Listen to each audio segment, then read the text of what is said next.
Hello guys, maayong hapon na tong tanan. Karon ang akong video kay para ni sa mga bag-o lang naghimo og Facebook account. Sa mga naghimo og Facebook niya, dugay kaayo nga nakakuha og followers. Jotay ra ang ilang followers. So kung gusto ka nga mo daghan ang imong followers, tan-awan ni nga video kay akong i-share sa inyo ha kung giunsa nako pag kakuha og 5,000 ka followers sulod sa tulo ka adlaw. So sa dili pa nako ipadayon ang akong video, palihog ko og subscribe sa akong channel RS1 TV. Pinuta pod og apil ang notification bell para kung doon ako i-upload nga mga bagong video, ma-notify ka. So karon guys, doon ako duha ka tips nga ihatag sa inyo ha, nga diri ko nakakuha og organic siya nga followers gyud. Nakakuha ko og 1,000 followers wala abuti og usa ka adlaw. So na-monetize ko sa stars dayon. Sunod ni focus ko og kuha og followers. Nakuha ra nako siya sulod sa tulo ka adlaw ang 5,000 followers. So kani nga style sa pagkuha og followers legit gid ni siya. Dili pareha sa makig-follow to follow ta nga ang atoang account kay ma-restrict. Diba daghan ang nagpost nga na session expired ang ilahang account or na-restrict pag yun ang ilang account.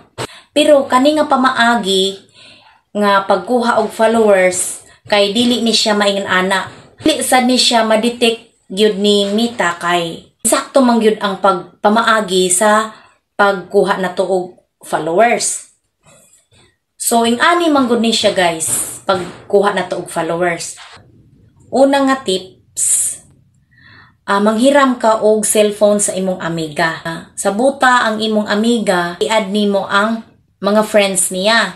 Ingon ana nga pamaagi guys, ay mag-accept nimo ato ang mga friends nimo dili page. Basta kung anang personal account imong gamiton, mo na siya automatic nga mahimong followers nimo ang imong mga friends. So mo na siya una.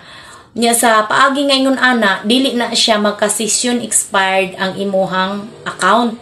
Di sad na siya ma-restrict.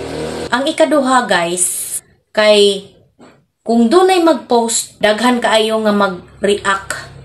So punta ka sa mga nag-react, ipindot nimo didto na siya mabutang didto nga add friend. Imo tong i-add ta mga nag-react.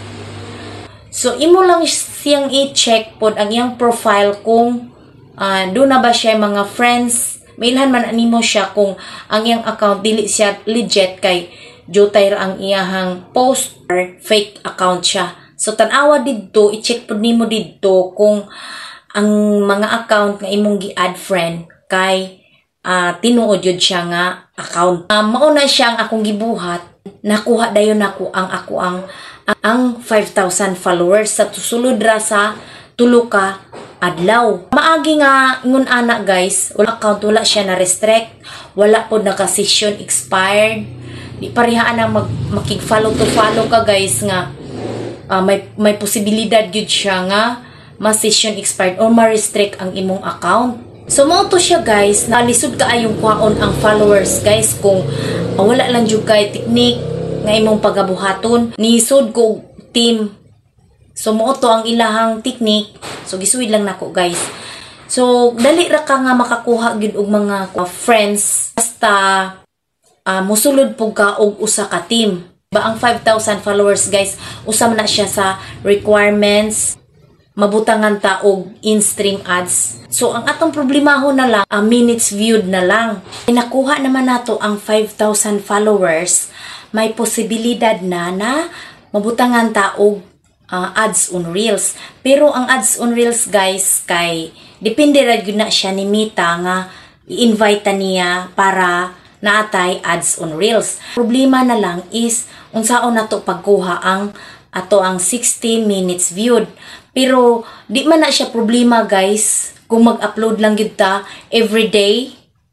Bisan ka tulo lang ka videos ang atong i-upload everyday basta active lang gyud ta, mo react pud ta sa uban nga mga content creator ba. Lagi nga ingon ana nga mag-react ta or mag-comment, na siya posibilidad nga ang ato upod nga mga videos ilapod na nga reactan or mag-comment sad sila sa ato nga mga videos nya ilapong tan-awon kay ni-react man ta sa ilang mga videos, sumo po na ilang buhaton diri sa atoa. So ang atong oras ana is musaka na. Sunod na ko nga video akong i-share sa inyo ha kung unsaon pagkuha og dali minutes viewed. So kanilang sa ang akong i-share sa inyo ha. So salamat kaayo sa pagtan-aw sa ako ang video.